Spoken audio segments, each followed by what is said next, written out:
บอนกันบ่มีแล้วเขาแต่ว่าบ่มีนะคนกองที่ว่าเวลาเขาเฮ็ดฮีทนะเขาสิตีนี่ได้กองตัวนี้แหละเขาสิตีได้ทุกคนรมยาน บรมจารย์ นี่ ถูกมาพออ่ะโอ้ไปยิดด้างาตัวหมางางาซะโอ้น้ำลินเละหอยน้ำลินเละหอย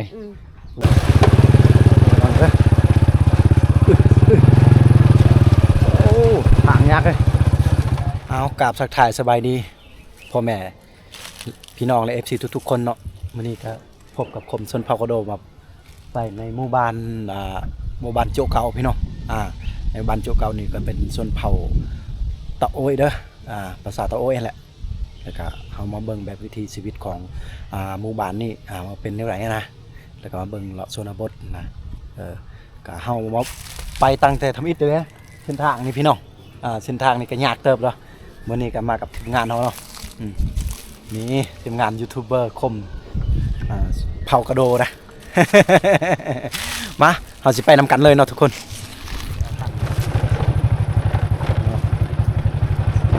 เส้นทางที่เราไปเนี่ยพี่น้องคอยแดมนี่รอบอ่ะโอ้ตกไปทางนั้นเลยน้ำจิ้มที่เหลือนี่แหละรอดูไหมนี่แหละที่มันจะดับได้เส้นทางนี้เติบหนึ่งได้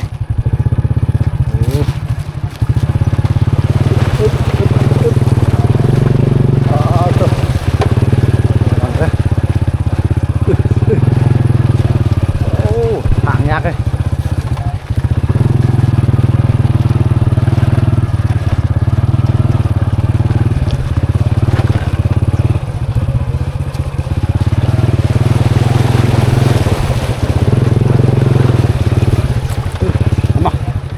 ไปทางนี้เล็กยังอันนี้นะมึงไง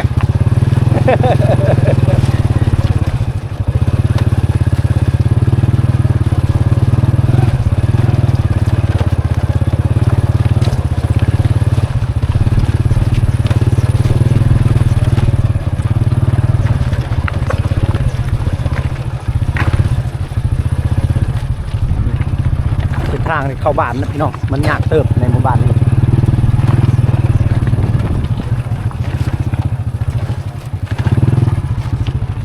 แล้วก็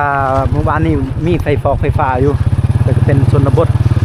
หมู่บ้านนี้ห่างไกลจากตัวเมืองก็ประมาณ70 หลักนะเมืองตะโอยโอ้โหยากเลยขนาดรถจักรได้นี่รถยนต์ก็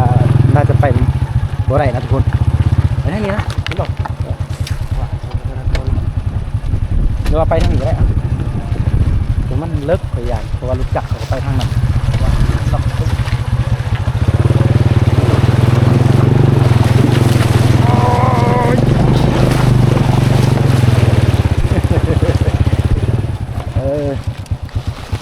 ทุกคน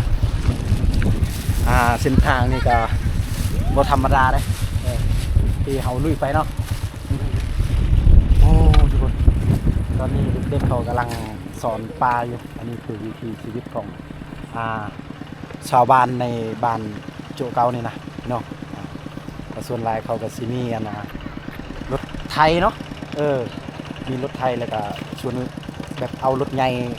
บวกคุณใดนี่ไปบ่ได้นะมันบ่ได้ตัวนี้โอ้ยตัวมาอย่างบ่ตัวน่ะน้ำมาอย่างตัวเก้เงินลูกเนาะนี่ในหมู่บ้านที่ว่าเขาจะออกไปนอกเนาะมาโป้ไงมาโป้งั้นเล่นหรอ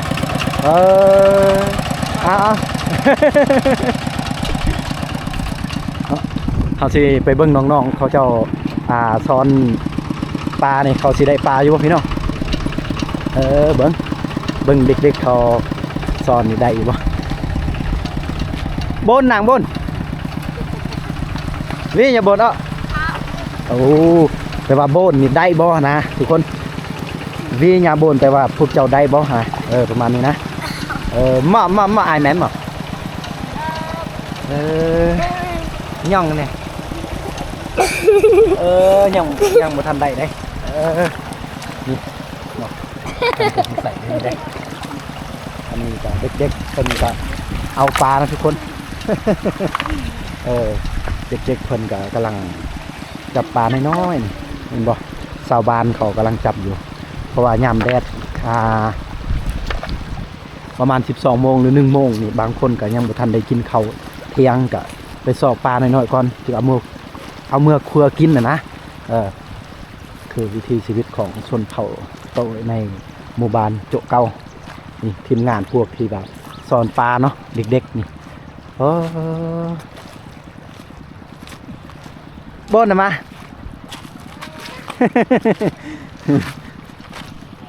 เดินอย่ามากกับพ่อแม่เนอะเอากระสีหยาไปเลยได้ว่าเขาได้อีกบ่เขากำลังไปอยู่จะมีปลาน้อยๆนะทุกคนนี่วิธีการเอาปลาเนี่ยบึ๊บแล้วก็สีเอาหินน้อยๆนี่ออกเบิดแล้วก็ปลามันจะติดเขาในซอนเท่านั้นนะ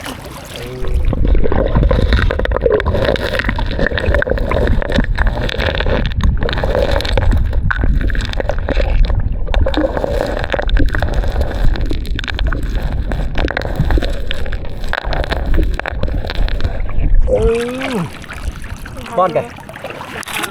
บ่มีอย่าหอมแต่ว่าบ่มีนะคนกำลังมาเลย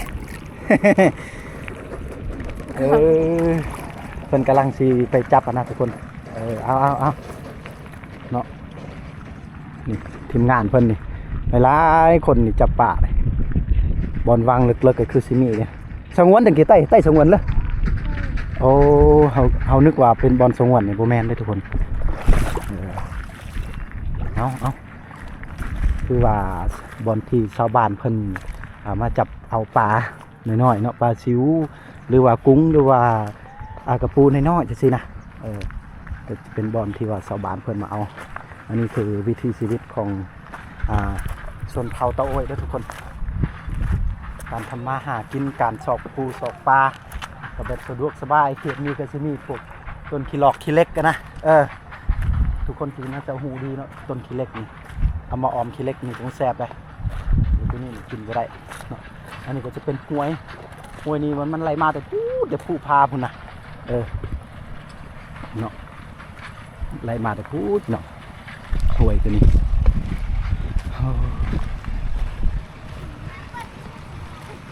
นึกว่าเพิ่นได้เนาะยังบ่ทันได้เดี๋ยวสิเข้าไปเบิ่งภาพบรรยากาศในหมู่บ้านเลยในหมู่บ้านนี่ว่าเป็นได้เนาะ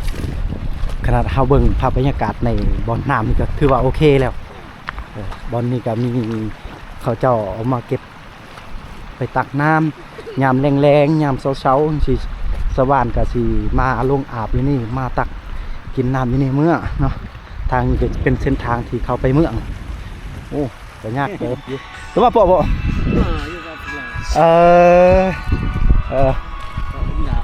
หอมดาดีคือชาวบ้านเพิ่นก็มาลงอาบน้ำเพราะว่าตอนลมพัดเย็นๆจังซี่นะตอนนี้ก็ประมาณ2 โมง 3 โมงนะบ่แม่น2 โมง 3 โมงแล้วก็สิลงมาอาบน้ำนะมันเริ่มร้อนหน่อยนึงเนาะเป็นบ่อนนี้จะเป็นบ่อนชาวบ้านเฮาลงมาอาบน้ำเก็บน้ำมาซักเครื่องตะคอนี่ก็เข้าสู่ในหมู่บ้านหมู่บ้านโจเก่า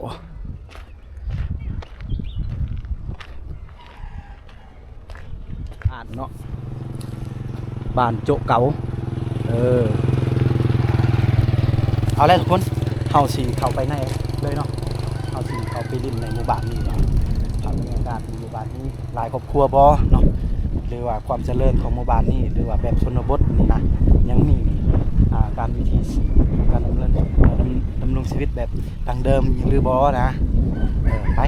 เข้าไปเลยนี่เนาะในหมู่บ้านนี่แหละโอเค ขตชนบทในชนเผ่าตะโอยในบ้านโจเก่าเออ โอ้กว่ามันอยู่ที่จัดเรือกว่า โอ้บอนนี้ก็จะเป็นบอนหานสะดวกซื้อของชาวบ้านเนาะเออนี่เบิ้งจะได้รีวิวหานได้นี่เนาะขออนุญาตถ่ายหานเฮาเนาะนี่อ้าวเจ้าของหานอยู่นี่ อายเลยเนาะอันนี้ก็จะเป็นบอนสะดวกซื้อของชาวบ้านนะทุกคนผู้ใดที่ว่าแบบอยากต้องการแบบซื้อมีซื้อไว้อย่างซื้อสบู่ซื้อแฟตก็มาซื้อในหมู่บ้านนี่เนาะก็บ่ต้องออกไปนอกนะแต่ว่าราคาก็ต่างนิดนึงอยู่ก็เป็นบอนที่สะดวกซื้อของชาวบ้านเนาะ นี่เนาะเฮาก็สามารถซื้อของข้าวเจ้าก็สิมีพวกข้าวนอกขนมเนาะจะมีเครื่องแช่เย็นอยู่อันนี้ของสะดวกของชาวบ้านเฮา กว่าจะจัดเรือมั้งไปเหี่ยวโอ้รอยฮาตอร์แปลว่าอาหารอิหยังภาษาลาวขี้เล็กขี้ลิบ เรากิลิบ ขี้ลิบ เราเป็นกิโลกิลิบ อะตอร์อะตอร์ กิลิบ คิดว่าอะตอร์อะตอร์อะตอร์แม่นและแม่นแม่งจริงลีดโอ้เข้าใจคนละภาษานี่มันต้องยากเลยทุกคนเฮาต้องปรับนี่ ส่วนลายแฮกเอามาให้ตะกะลองลังไปได้ส่วนลาย ว่าบ่ได้ว่ากะโลตักมันตุกเลยกับ ตักบ่ได้ละตัก กับปีใดกับกะลอกเลยทุกคนคือว่าอาชีพของชาวบ้านก็สิเฮ็ดไห้แล้วก็เฮ็ดสวนมันเนาะนาเลยโบนแฮเลย ดีไม่ดีอะนาก็สิบ่ค่อยมีได้เขตนี้คือว่าและมีแต่ผู้พาป่าไม้เนาะเขตทางพูดพี่น้องก็สิเห็นบ่เนาะทางหลังพุ่นมีแต่ผู้ก็สิเฮ็ดนาก็มันก็ยากแน่มันเป็นอุปสรรคให้เฮาเนาะ เอาแหละทุกคนแบบวิธียังดั้งเดิมอยู่เหือนศาสตร์บ้านซองเฮานี่โอ้เป็นตะม้วนอยู่ดิเนาะ สิเดินมาเนาะชนบทเขตนี้ก่อนทุกคนโอ้สบายดีโอ้เอามาเลยอยู่จานน่ะกึ่งแร่โอ้กำลังตะเมียงโอ้กำลังตะเมียงเลยนี่กำลังตะเมียงก็คือว่ากำลังเฮ็ดเมียงนะทุกคนโอ้ก็เมียงคือกันอันนี้ก็เฮาเอิ้นว่ากึ่งเนาะเลยเนี่ยกึ่งแปลว่ามะเขืออันนี้กึ่งตื้อหนอกึ่งอะคะภาษาแห่ภาษายาอะมั้งหนอกึ่งอะมั้งกึ่งแรงArek jangan kerau kelok. Arek lu lihat cak. Đục mà sang cái xí mông này đục mông là cua giang như bật tiệt thằng mông nữa là cua đục nào bây giờ đục thêm cái tệ ha thêm cái tệ mà lấy mông là คือ cua ว่า ha คนแบบคือว่าแหละพี่น้อง คนมีปัญหาดัน เป็นคน ดัน เนาะ สมองเนาะใช่ใช่ อย่าซีเรียส สีเขียวนะเป็นคน อย่า เนาะ ซีเรียสเขาเนาะทุกคนโอ้ไม่เท่าอายุอะไรมั่วอย่าไหมโอ้เยี่ยว เก่า10ป้ายเลยสิ มึงlấy đục màเป็นcái tệ này giang như bật tiệt thằng cua mông thô lô พัฒนาเสียงละบ้า บางว่าสิได้กินส้มน้ำเขานี่ กินนะบ้าย กล้วยละมองย่าง จะได้กินส้มบ่พี่น้องนี่น้ำชาวบ้านเขา เว เนาะ ลมานะย่างเวลมานะย่างเวลดุกมานะย่าง เอาจาลังยลเป็นเฮือนของชาวบ้านครับไม่ไผยังก็ไปเบิดเลยเพิ่นคือบ่ตัดมาสานบ่เนาะตอนนี้กะมุงก็เป็นสังกะสีอยู่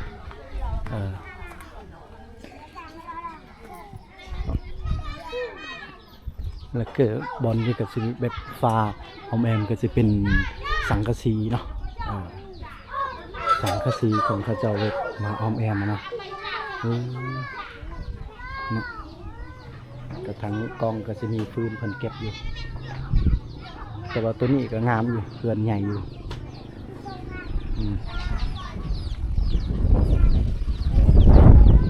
เพื่อนกับแบบเพื่อนสไตล์แบบชาวบ้าน ถูกมาปอยะ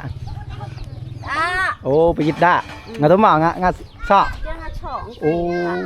น้ำลิ้นบะเละหอย น้ำลิ้นเลยห้อย อืม อู้ไก่ได้พี่น้องเพิ่นก็สิไปตักอยู่ตามเซรามังพุ่นได้ป้อนี่เพิ่นก็สิหาบในนี่ตุมาเลยโยนนะเจ้าเลยหยิดเหรอ จับมาไงป้ากินพกพก เพิ่นเฮาว่าคือว่าเฮาเฮอลูกหลานตักแต่ว่าลูกหลานเพิ่นก็สิไปเอามันนะไปเอามันต้นเนาะเฮือนนี่ก็คักเว้ยเนาะเฮือนนี่งามอยู่นี่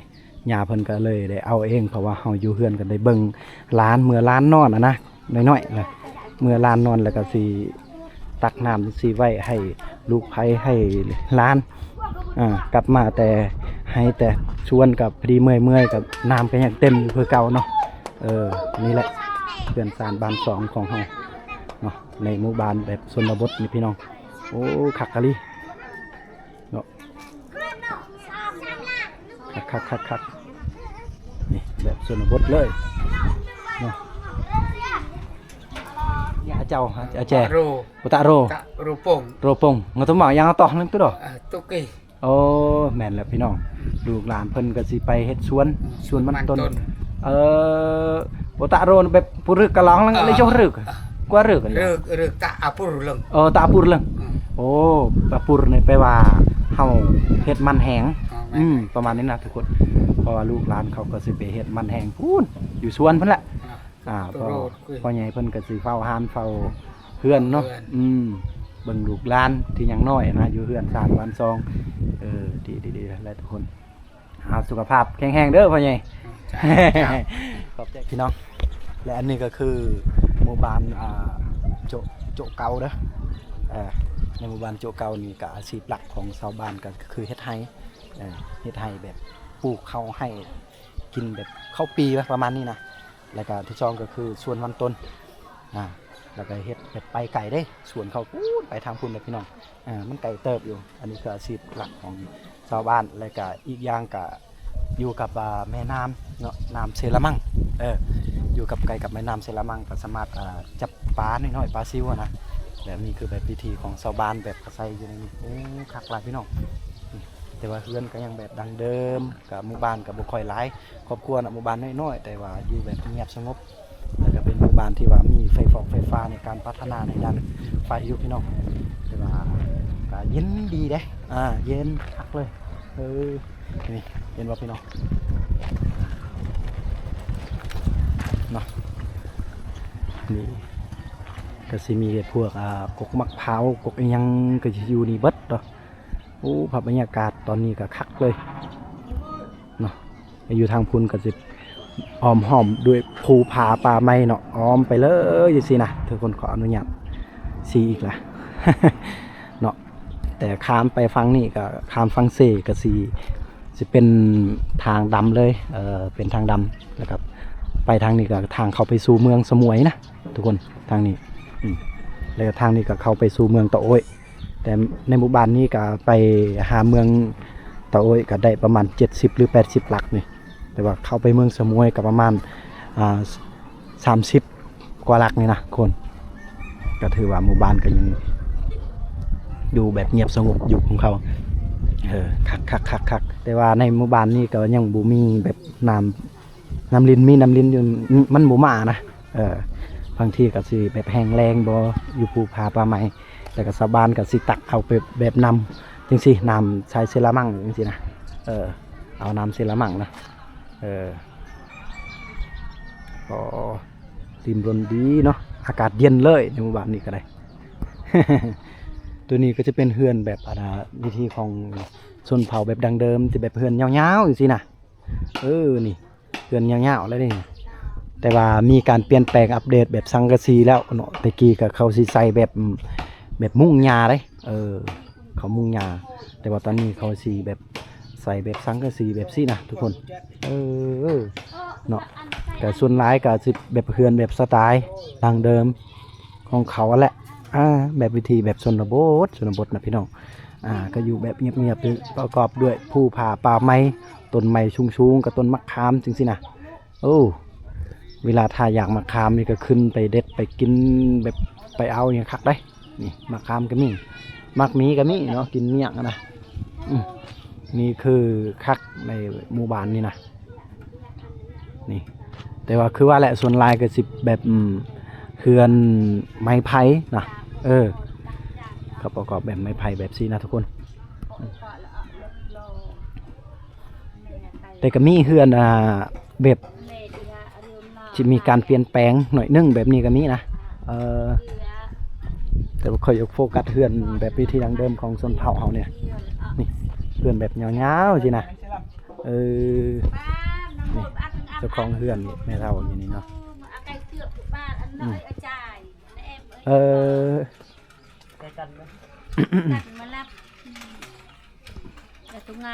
เช่นนั้นถ้ามีอันตะดุงเนาะเช่นนั้นอย่างอะไรตะดุงเนาะดุงมันตายเลยเนาะดุงยาเจ้าคือบ่ปวด ปวน ช่างงามอันตะปัดตะปูน่ะ โอ้ดุงเนาะตะปูน่ะโอ้เฮือนนี่เฮากำลังถามหญ้าเพิ่นเนาะว่าอยู่นํกันจักคนอย่างนี้นะเขาอยู่นํกันนี่7คนได้เฮือนที่ว่ายาวๆจังซี่นะขออนุญาตแม่นะจ้ะแม่ถ่ายดุงเบยจ่ายลงมาเอานี่นะทุกคนแม่ตัวอ้วยอ่ะปึ๊บมาเอามาเนี่ยไปดูตา จะเป็นแบบอยู่ข้างในนะจะเป็นโรงดีจังซี่นะเกียเอ็มเบอร์นอนปลาอย่าปอประหยัดเดินตันอย่าเบยแปลกใช่ทันพี่ใช่เป็นภาพบรรยากาศในอยู่ข้างในนะอยู่ในข้างในเฮือนแต่ว่ายังมีอีกบุญบานนี่อะไรมาบุญละปื้อแผ่นั่งใช้ดาวป้วนเอาไว้ดาวเลยบอนนั่งปูตะปัดโอ้ตะปัดตะปื้อโอ้ยังถือว่าในบุญบานเขาก็ยังอีกประมาณ6 มื้อเด้อพี่น้องจะเป็นบุญบานละปื้อบุญบานที่เขาจะเอากระดูกคนที่ว่านานกว่า30 ปี40 ปี50 ปีก็ว่ากันไปคือเพิ่นกำลังแบบพาแบบไม่ที่ว่าซานเฮือนซานสารอย่างเนี้ยเนาะไม่ไผ่จีเพิ่นกำลังสิพาตัวนั้นเพิ่นตากไว้แล้วเฮาซานแล้วก็แบบเฮ็ดไว้จังซี่นะทุกคนเป็นกล้องเนาะกล้องที่ว่าเวลาเขาเฮ็ดฮีทนะเขาสิตีนี่ได้กล้องตัวนี้แหละเขาสิตีได้ทุกคน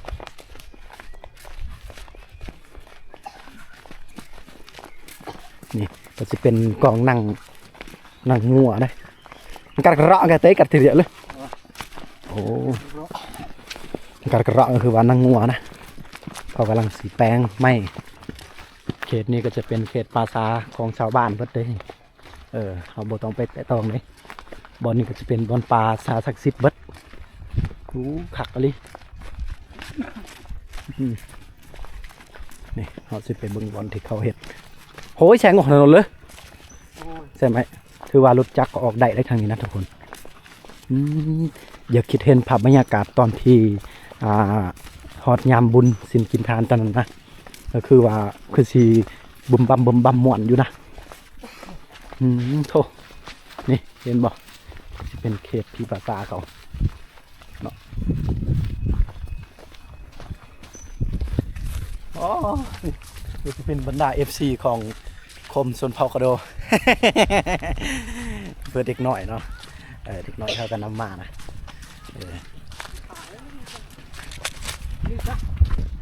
นี่เขากำลังสีเกี่ยมเลย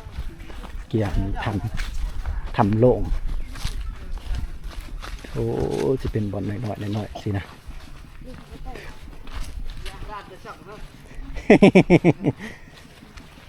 โอ้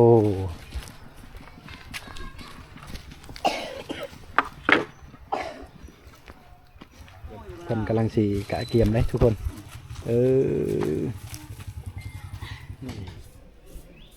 ขักอะไรผู้มรมยาน มรมจารย์ นี่เป็นกะสีเกียมเห็ดไว้ตัวน้อยๆนี่ก็จะเป็นเด็กบ่พอเขาเนื้ออยากถามเนาะจะที่มันไปแตนบนคือเนาะก็สิมีซื้อของแต่ละคนอยู่อย่างนี้เนาะไกลเลื่อนหนูกินนกหรือไงเวียดนกนกเลยได้นี่เห็นว่าพี่น้องก็สิมีซื้อแต่ว่าพวกน้อยๆก็จะเป็นเด็กน้อยเนาะแต่ว่าผู้ใหญ่ก็สิมีตัวเยอะๆในนี้นะโอ้ตัวนี้เพิ่นก็สิบ่ทันได้ทาซื้อเนาะนี่ตัวน้อยเพิ่นก็สิทาได้ก็เลยเฮาบ่เห็นนะทุกคนเพราะว่าเฮาสิทาเนี่ยมันสิคือเลยได้นี่คือเลย อย่าย่อพ่อแม่เฮาเขาสิได้กลับมาอยู่เฮือนอยู่ศาลอยู่นำลูกนำหลานแล้วบาดนี้เนาะพ่อเนาะ แม่นแหละ แม่นแหละ เราละอันนี้เฮือนอันนี้ละเฮือนชุดยอด โอ้สุดยอด อันนี้เขาอยู่นี่ยืมชื่อๆได้ แม่นของชนเผ่าเฮาฮิตของวัฒนธรรมแต่ละที่แต่ละบอนมันก็ต่างกัน 19แล้วก็ลุก 16ก็ถือว่าแบบ แบบไม้ถ่าย เริ่มเมื่อกี้จอกเป้งเหรอ 16ก็ตะเวลเบาตะบือ จึงไหวไหลมาฐานมา หรือ17อีมั้ง 17เดี๋ยวมันว่าจุกปีก 17จอกเป้ง 18ตะหมดกมูด โอ้18หมดมือ 19ตะคอย ตะเคยมาเช้า ชาววิทย์ตะปะต่อให้ โอ้หมายความว่าพี่น้องอันวันที่16นี่เขาเริ่มก็เตรียมมาทุกสิ่งทุกอย่างพอดี17เขาสิเริ่มปลูกฝังอหยังนะให้มันกะเกี่ยวให้มันเรียบร้อยนะคือจังซี่ อันนั้นวันที่ อืม 17มันเริ่มแต่ปลูกเฮือนที่วิชา ปลูกเฮือนมีภาษาเนาะ เออ ปลูกเฮือน สรุปแล้วก็คือว่าวันที่ ไปก็ วันที่17นี่นะ เว้ารวมไปก็ทาด แม่นวันที่17นี่ถือว่าเฮ็ดให้มันสำเร็จแล้วรูปแบบเลยนะประมาณนี้แหละ แล้วพอดีวันที่18นะก็สิมีแขกคนก็เริ่มมาเลย คน แต่ ลายแล้ว 18คนลายแล้วแล้วพอดี18เฮาก็สิได้ไปเอาเนาะ แม่น ได้เอาหรือว่าญาติพี่น้องเฮากลับมาบ้านเนาะพอมาเนาะ แม่น ประมาณนี้แหละ เราง่ายๆเลย มือวันที่18ทันแล้วชุมนุมคนลาย โอ้ชุมนุมคนหลายวันนี้พอดี19ก็ยังบุมบัมอยู่19หันกิน เริ่มกินแล้วได้ กิน เริ่ม ควายงัวจะข้า อ๋อตัวงัวควายก็อยู่หันแล้วเนาะเฮาเนาะ แล้วนับแต่มื้อวันที่17เดี๋ยวเริ่มวันที่17 เริ่มแต่วันที่17เนาะ อืม เจ้าเริ่มแต่วันที่17เฮ็ด 18นั่นเริ่มหมู่ โอ้หมู่ หัน10อันนั้น11ครอบครัว11โต เจ้า ของ11ครอบครัวนี่เขาว่าเขาไปก่อทาสหั่นนะ โอ้โดย11ครอบครัว เนาะถือว่าอันนี้กำลังสิทาซีเนาะ ขาชี โอ้นี่ ให้บุญคุณของยะยอพ่อแม่ เยี่ยม ตายอันเอายัง ลงทา เชิมให้ เฮาเฮ็ดนี่ก็โดนบ่พอแบบอีกจักปีแล้วเฮาจึงเฮ็ดอีกถ้าเฮาเฮ็ดแล้วนี่ เฮ็ดนี่ แม่น อันนี้เขาเฮ็ดตำอิดอันนี้ชาวปลายปีเลยเด้ โอ้สรุปแล้วก็ประมาณ อ่า 30 ปีเฮาก็เฮ็ดอีกมีแต่อย่างว่ารุ่นลูกรุ่นหลานก็ต้องได้เฮ็ดเนาะ ตอน แม่น ต้น แม่น เฮาเนี่ยจะชี้เทื่อ โอ้ ซ้ำกับปีนี้แหละเฮ็ด โดยเพราะว่ารุ่นของ ของ พ่อ ใหญ่เด้ของน้อยหันช่องเทื่อ โอ้หน่อยช่องเชื่อ าชับธรรมดาหันช่องเทื่อ อืม